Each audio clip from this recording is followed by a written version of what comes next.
नमस्कार, मैं हूं सिकंदर कुमार और आप देख रहे हैं हमारा YouTube चैनल टेलीकॉम गुरु सिकंदर कुमार। दरअसल टेलीकॉम गुरु सिर्फ टेलीकॉम संबंधित वीडियो ही नहीं, इवन हम उन खबरों पर विशेष रूप से फोकस करते हैं जिसपे हमारे लोगों का डिमांड होता है। बहरहाल हम वह हर खबर को आपके समक्ष ला करके रखते हैं ताकि आप उसको देखें और एंजॉय करें। बहरहाल आज से 4 दिनों तक चलने वाली छठ महापर्व की शुरुआत हो चुकी है। हमारे जो छठ के व्रती हैं, जो छठ इस महापर्व को मनाते हैं, लोगों ने आज नहाए खाए के साथ में इस त्यौहार का शुरुआत कर दिया है। और विशेष रूप से आज हम यह समझने की कोशिश करेंगे कि छठ इतना महत्वपूर्ण क्यों है, आखिर क्या कारण है। बहरहाल यह सब हम जानते हैं कि यह लोक आस्था का महापर्व है, मतलब कि यह बिहार और पूर्वांचल के लोगों की आस्था का प्रतीक है। यानी बिहार से झारखंड भी आ गया, यूपी का जो पूर्वांचल इलाका एरिया जो आप देख रहे हैं उसमें बहुत सारे लोग इस पर्व को बहुत ही धूमधाम से मनाते हैं।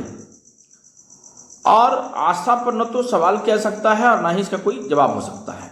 जहाँ तक महत्व का सवाल है तो यह प्रकृति को चलाने वाले देवता यानी सूर्य देव को लोग उपासना करते हैं, है ना, उनकी पूजा करते हैं।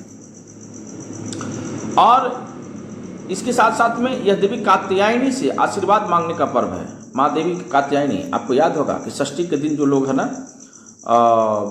जब हम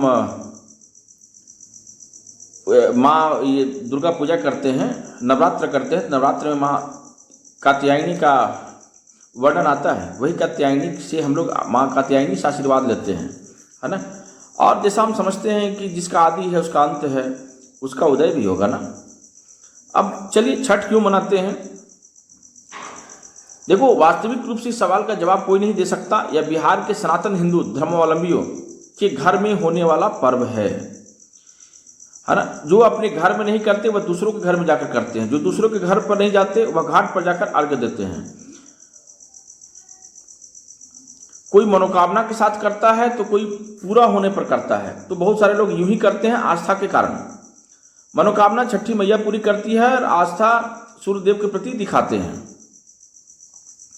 देखो, सूर्यदेव तो ठीक, छठी मैया कौन है? सूर्यदेव के बारे में हम सब समझ रहे हैं, हम सब जानते हैं ना कि भगवान सूर्य कौन है।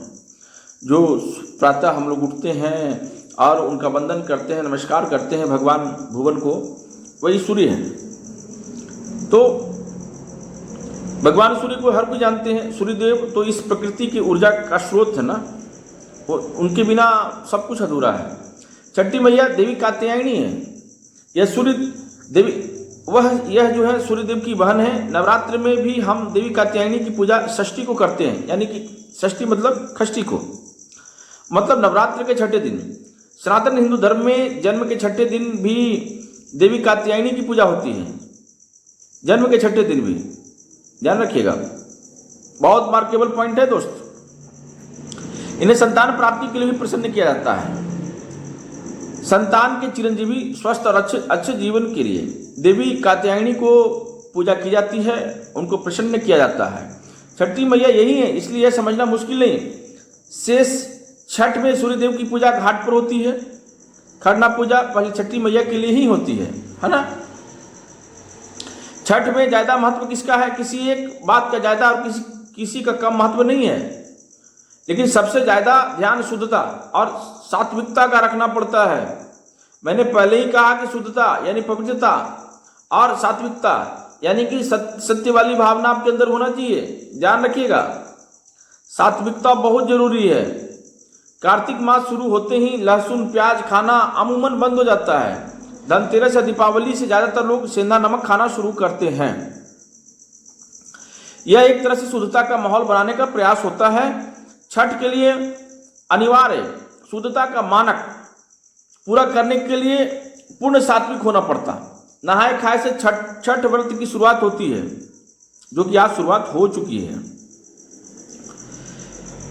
नहाए खाए का मतलब तामसी प्रवृत्तियों की सफाई है। क्या है? जो तामसी प्रवृत्तियां हैं ना हमारे अंदर में, उसकी सफाई है। ध्यान रखनी बात है।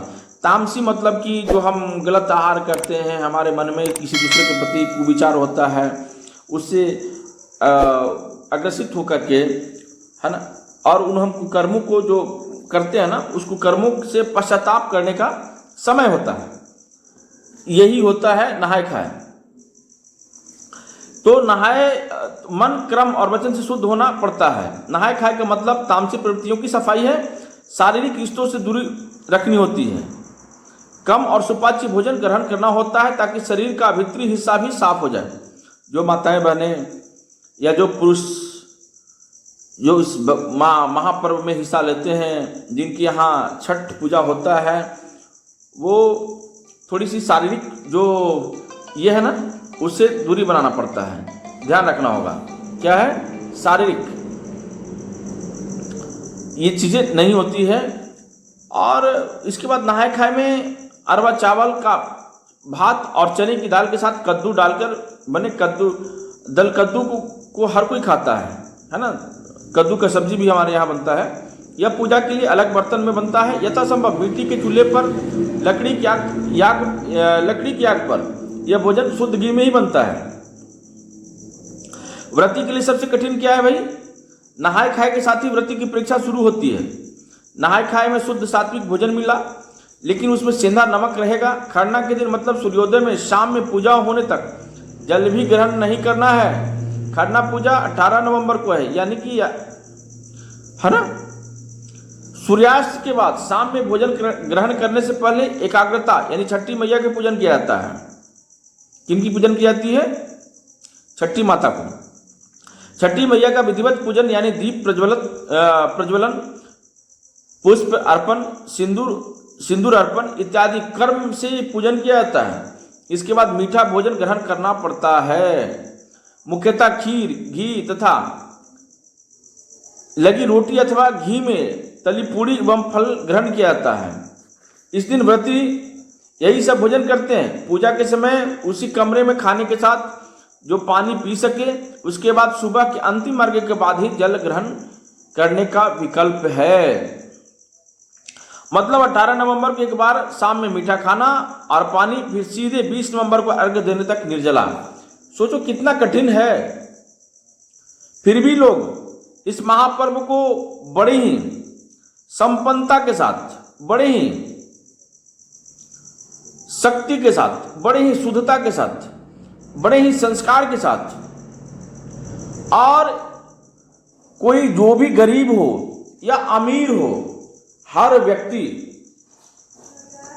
कोशिश करता है कि माता को प्रसन्न करे, छठी मैया को प्रसन्न करे, भगवान भुवन को प्रसन्न करे, जिनको कहते हैं भगवान भास्कर। तो यह जो पर्व है लोक आस्था का महापर्व है, और इस महापर्व में यानी बिहार, झारखंड और यूपी में इस पर्व की इतनी तरजीह दी जाती है, इसकी इतनी शुद्धता पर ध्यान दी जाती है, इसकी इतनी सात्विकता पर ध्यान दी जाती है कि आप इसकी परिसीमा को नहीं समझ पाएंगे। तो ध्यान रखिए, चाहे जो भी हो, इस पर्व के प्रति अपनी आस्था को दिखाना होगा और किसी भी नेगेटिविटी से बचना होगा, किसी भी गलत कमेंट करने से बचना होगा, क्योंकि भगवान भुवन का है। देखो बहुत सारे ऐसे भी लोग होते हैं कि जिनकी अनचाहे रूप से मतलब वाइट दाग हो, या कोई भी नकारात्मक चीज़ें आपके साथ हो रहा हो, या कोई जो है धन से समस्या से जूझ रहा हो, या फिर कोई किसी नकारात्मक ऊर्जा उसका पीछा कर रहा हो, किसी नकारात्मक शक्ति से वह भयभीत हो रहा हो, यानी विभिन्न प्रकार की समस्याओं से जूझता हुआ प्राणी और जो विभिन्न संस्कारों से भी ओतप्रोत है, वह भी प्रभु से संपर्क स्थापित करता है छठ में। तो बड़ा ही शुभ होता है।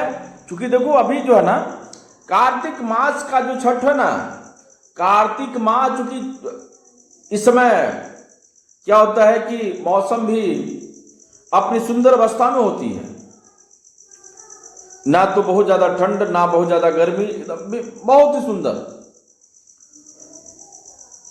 थोड़ी ठंड होती है परंतु उतना भी नहीं होती है। परंतु जो व्रती होते हैं, जो इस व्रत को रखते हैं, इस उपासना को करते हैं भगवान भुवन को प्रसन्न करने की, और माता कात्यायनी को जो प्रसन्न करने का जो मन में वचन लेकर के आगे बढ़ते हैं, उसके साथ प्रभु भी खड़े होते हैं। तो मैं कह रहा हूं कि इस पर्व को पूरी शांति के साथ और संस्कार के साथ, ज्ञान के साथ इस पर्व को कीजिए, इस त्योहार को मनाइए और भगवान भुवन से प्रार्थना कीजिए कि हमारे समाज, हमारे लोग, हमारा देश, हमारा राज्य में सर्वांगीण विकास हो। लोग कोई भूखे ना सोए और ना कोई भूखे जागे।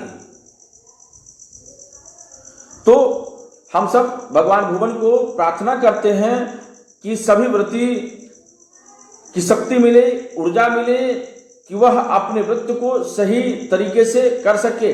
और जरूरत पड़े जो व्रती ये व्रतधारी कर रहे हैं, जिनके पास में फल की समस्या है, जिनके पास में गुड़ की समस्या है, जिनके पास में गेहूं की समस्या है, जिसके पास में चावल की समस्या है, जिनके पास में दूध की समस्या है, जिनके पास में सब्जी की समस्या है, तो समाज के वैसे धनाढ्य लोग या समाज में हर एक वर्ग के लोग, ऐसा कोई नहीं कि धनाढ्य है ना, तो उन लोगों को भी आगे बढ़ करके इन लोगों की मदद करने की जरूरत है।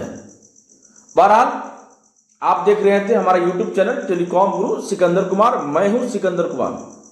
अगर यह वीडियो आप हमारे YouTube पे देख रहे हैं, तो अगर आपको लगे कि नहीं यह वीडियो कुछ ठीक है, तो आप लाइक कर सकते हैं, हमारे चैनल को सब्सक्राइब कर सकते हैं, शेयर कर सकते हैं। और यदि यह वीडियो आप हमारे फेसबुक पेज पे देख रहे हैं, सिकंदर जर्नलिस्ट पे देख रहे हैं, तो मुझे फॉलो करें अगर आपकी इच्छा हो तो। कोई जोर जबरदस्ती नहीं है। बहुत बहुत धन्यवाद। हम बिहारी है गुरु, इतिहास हमसे है, हम इतिहास के नहीं हैं। और दुनिया गवाह है हम बिहारियों का। विश्व का सबसे कठिन व्रत हमारे यहाँ की औरतें करती है। अरे हम ही हैं जो डूबते सूर्य की उपासना के साथ अपने पर्व की शुरुआत करते हैं, जो 3 दिन बिना कुछ खाए पिए निर्जल व्रत होता है और उगते सूर्य को अर्घा देकर अपने पर्व की समाप्ति करते हैं। बिहार सहित अमेरिका तक हमने अपने छठ को मनाया है और इस बार कश्मीर के डल झील में छठ मनाएंगे। जय बिहार।